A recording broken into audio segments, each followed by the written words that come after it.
So, my name is Dana Goldstein. I'm just going to come over here so I can advance the slides.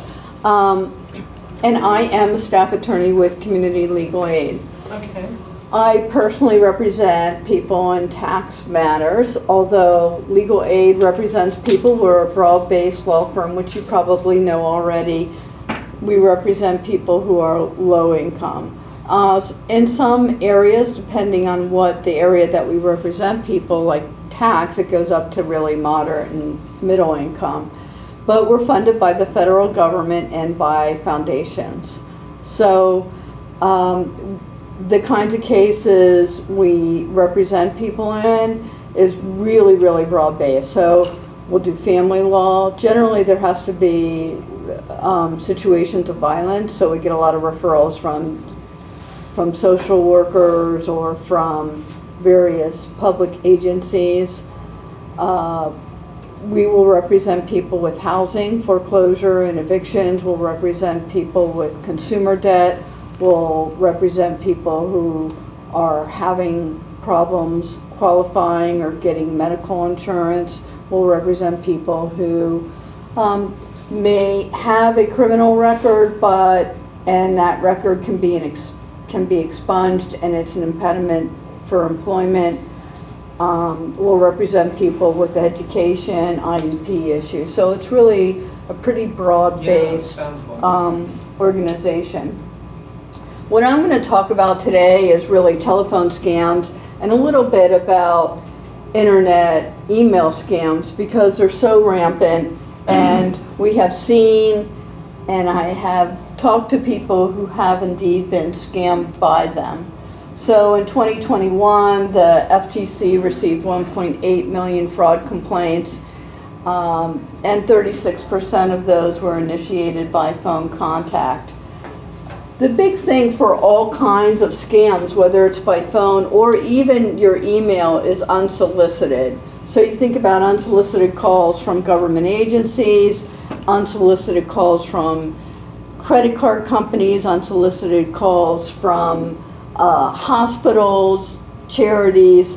The big thing is unsolicited, and it also applies to email. So frequently you'll get unsolicited emails, maybe from a credit card company, saying that your credit card has been compromised. You need to verify that in fact you're the rightful owner. A lot of times they'll put time constraints on that, and if it's unsolicited, I would never ever toggle on any button that's received via email. I would call the credit card company on your phone lines, the information that you have received, to verify. I mean, early on, gosh, probably 10 years ago, I do purchase things on Amazon. I toggled on one of those Amazon buttons saying that it had been compromised, and it had Amazon.com. What I didn't realize is behind the Amazon.com, and I didn't see that, and that didn't show up, and I thought, oh, that's a legit URL, but it was not. I then called Amazon after I had toggled on the button, and they said, no, that didn't come from us. So the big thing is unsolicited, whether it's a phone call or whether it's on an email. And this is the thing that's happening, I know for a fact, in our county. There's two scams. One is people posturing and calling, mainly they're preying on seniors, saying that their grandchild, and they will know the name of the grandchild, has been in an auto accident or whatever, that they need to do emergency surgery, but part of it isn't covered by any kind of insurance, and it's a special kind of insurance, and so in order to make sure that your grandchild receives this medical care, you have to pay. And that's one that's definitely circulating in this county. And so people under the gun, because the surgery is now, pay the money. So again, when you receive unsolicited phone calls, the word to tell people is just, if you have a question about it, take down, number one, hospitals will never do that. Exactly. They just don't do that. So you know it's a scam right off the bat. But if ever you get an unsolicited call and you think that, wow, maybe there's some legitimacy, take down their phone number, never do anything under pressure, never give them any credit cards or any SSN numbers or anything like that, and verify through outside numbers and outside sources and call them back. Because it's never an emergency that, I mean, hospitals don't deal with that. That just couldn't happen. But even it also happens in the legal realm. People will pose as prosecutors and they'll say that we can release your grandchild if you pay this amount of money. That's not how our system works. Again, it's unsolicited, but you have to pay it now. Again, there's always a time crunch on it. And so that's the tip and the kickoff. So that's sort of the takeaway. A lot of times scammers will call about credit card problems and trying to lower your debt. There are a lot of charities that also are scams. Again, it's unsolicited. If you want to give to a charity, don't respond to a phone call, ever, never. I'm sure that charity will take your money, 2 hours later after you verify Exactly. that that you want to give to that charity. So the key word in all this is unsolicited. The same thing with prize and lotteries. That's going to be a scam for sure.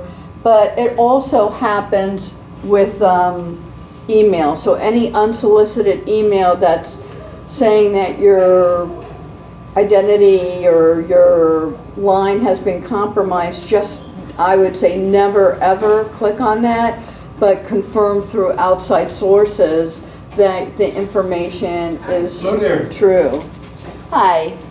Hi. We're talking about identity theft. The main thing that I've talked about for the past few slides is just whenever you get an unsolicited, and it's a point is unsolicited phone calls or emails saying that, for example, your credit's been compromised or that your grandchild is hospitalized and needs treatment, you need to outside verify. You never respond. Hospitals don't work like that. There's never time crunches. You need to respond to outside sources.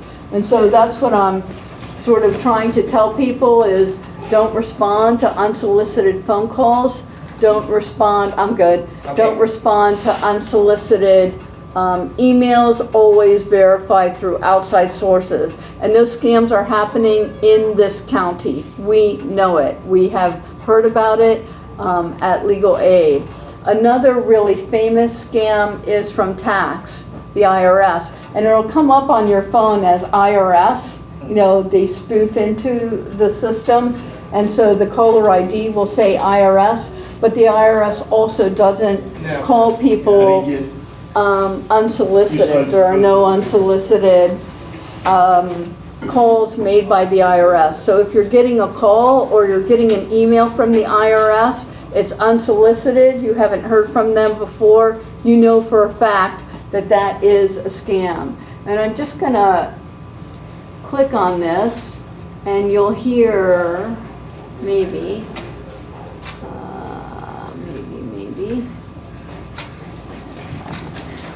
and won't. Okay, that's all right. Oh, shoot, I wanted to hear it. Maybe. Oh, there it comes. Yeah. This is really good information. People don't realize they should have come here. Well, I told them that they're getting their food. It's hard to get in between when one lasts longer and to get down and you get in, you get part of it. Sorry, Tony.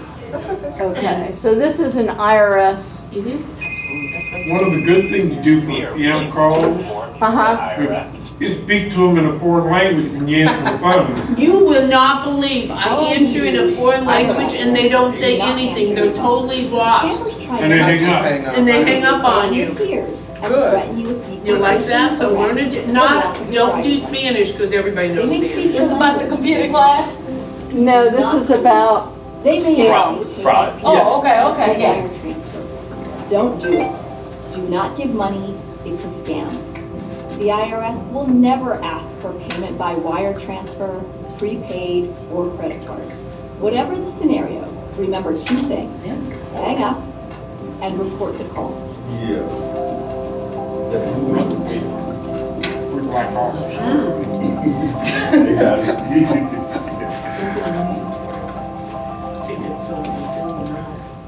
I already got one. Yeah.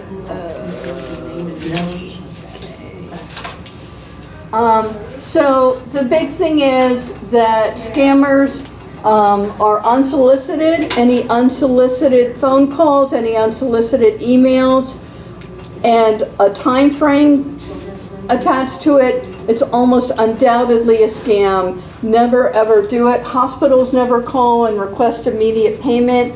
Prosecutors never call and say if you give, $1,500, your loved one will be able to circumvent the legal system. That's not how it works. And also now there's been lots of scamming in the IRS. And I have said this before, we know that these scams are happening in this county, in Portage. So scammers and even scammers who pretend to be the IRS request immediate payment. They request payment by wire transfers. They request payment by Apple Card, iTunes, any prepaid cards. Why are they requesting immediate payment, number one? Why are they requesting wire transfers? Why are they requesting prepaid cards? Because it's almost impossible to track them. And so you can report it to TIGTA, the Treasury Inspector General, but it is almost impossible, it is impossible to track those financial contributions. So that's how a lot of scammers request money when there's a scam. So the big thing is unsolicited, of course we know that, and requesting immediate payment. The IRS specifically, and it shows up on your phone as an IRS call. We know it's not the IRS. The IRS doesn't make phone calls. They will threaten to put you in jail. The one thing to know about IRS tax debt is jail is not an option. We don't live in debtor's court. You may owe the IRS money, you may owe them a lot of money, but they can't put you in jail because you owe them money. They can levy your wages, they can put liens on your property, they can tack on high penalties and interest for failure to pay, but one thing they can't do is put you in jail. Nor can they threaten for people who have various green cards or temporary residential status. They can't revoke your residency status, even if it's temporary, because you have a tax debt. So people who may be on some kind of visas or green cards or whatever they are, if they receive phone calls saying that they're going to revoke your status, that's not an option that the IRS has as well. The IRS and lots of scammers will, as we said, ask for immediate payment now. They'll threaten to pick you up within 30 minutes and take you to jail. Again, it's a scam. We know it's a scam because the IRS can't put you in jail and because the IRS never calls. The IRS in particular will make your first contact by mail.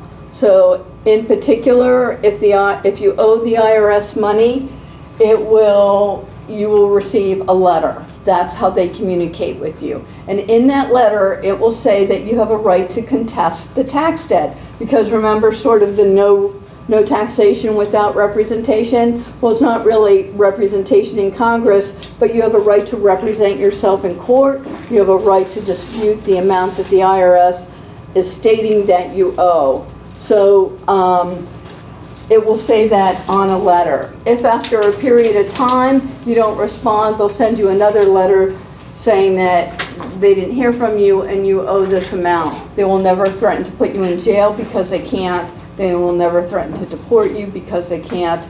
They may tell you that there's penalties and interest. That they can do. So that's just one thing to keep in mind. The IRS, in terms of letters, how do you tell whether it's a legitimate letter? Because there are a lot of illegitimate letters as well. if the letter that you receive has colored ink, it's not from the IRS. The government doesn't use colored ink. It's too costly. They don't do it. So if you get a letter from the IRS, I've seen a bunch in blue ink. I've seen some on yellow paper. It's not the IRS. But the one thing, again, is verify through outside sources. I can't stress that enough. Any unsolicited call, if someone's threatening that your credit card's compromised, do not respond, do not click, verify, call your bank or whatever issued the card and verify. Same thing with the IRS. Don't respond, but verify. So we know, for example, this is a scam. Why? Because it has a blue ink. It looks legit, and that is their logo, but it's in blue ink. And we know for a fact that the IRS doesn't use blue ink when they send you notices. It's always black and white. This is another one. We know that this is not from the IRS. It has red final notice. They don't do that. Again, red ink. It also kind of looks kind of scammy to me. So what to do when you encounter someone, whether it's someone spoofing as the IRS or someone else who's calling you demanding immediate payment for medical treatment, demanding immediate payment to release your granddaughter from jail because they ran a red stop sign and this is a way to get them out quickly. Stop, hang up, never respond, never give your Social Security number, never pay money, and report the fraud to the Federal Trade Commission or to the Treasury Inspector General, the TIGTA. So those are ways to keep you safe. We wanted to tell you about it because we know for a fact that people in this county and in some other surrounding counties have been targeted by scammers doing this precise thing. So you can call the IRS 1-800-829-1040 if you get a letter. If you're lower income, you can call us. We handle tax matters. And I also just wanted to mention briefly, there were stimulus payments that were distributed in 20 and 21 through the Congress, distributed by the IRS. There were big stimulus payments for the child tax credit, the advanced child tax credit. When I say big, I mean that this is filing requirements, but even if you don't have a filing requirement, if your sole source of income is Social Security, and if that's your sole and only source of income, you don't have a filing requirement. If you have other income, you may or may not have a filing requirement. But the amount that you can get is, I thought it was on here, $3,000 or $3,600 for each child age. $3,000 for each child age 6 to 18, $3,600 for each child 5 and under. We're telling people about this because you can still claim the credit. There are a lot of grandparents who care for their grandchildren. They don't have a filing requirement. They have never filed a tax return. They're caring for 2 children and they're entitled to $6,000. As long as a child is related to them by blood, their grandchild, or placed by a court order, or and they have to be 17 and under, and they have to live with the grandparent for more than 6 months. There's an age, relationship, and residency requirement. And if you know anyone who is caring for kids, grandchildren, and they meet these requirements of age, relationship, and residency, the 3 basic requirements, then they should be filing a return and claiming that credit. You could imagine with 2 children, that's potentially $6,000 or $7,200. But someone who's on a fixed income with retirement, Social Security retirement, that's a lot of money. And it's not too late to file that return. Congress distributed all of those stimulus monies and child tax credit through the IRS. Why? Because the IRS had the most complete populous kind of records, because people are required to file returns. A lot of people, unless you're exempt, but So they decided to distribute all those refunds through the IRS. The problem is, if you're a non-filer, the IRS doesn't know about you. So they don't know to distribute the refund. And that's why you have a filing requirement. You have to file the return. That's the only way they know that you exist. It's the only way that they know how much money to distribute. So same thing is true with stimulus money. If you haven't filed a return, if you're not required to file a return, you need to do that in order to claim the credits. And we're telling people because it's a lot of money and because we want to get the word out to, in particular, seniors who might be caring for grandchildren, don't know that they can get this credit. And a lot of times, even if a parent wrongfully claimed the credit, they can still get the credit. They might go to exams, the return might go to exams, but they have to prove age, relationship, and residency, that they're caring for the kids more than 6 months a year. So I think that's pretty much it. My name again is Dana Goldstein. I am a staff attorney at Community Legal Aid. Yeah. Dana, a quick question. So that was specifically referring to tax year 2021? Yeah, that's Child Tax Credit 2021. That was a year where Congress really passed it. It's under ARPA, but they passed a big amount, and it was really to help families with kids. There's also the stimulus, though, which is less. So can a person go back and amend? They can. Okay, Yes, thank you. they absolutely can amend a return to include.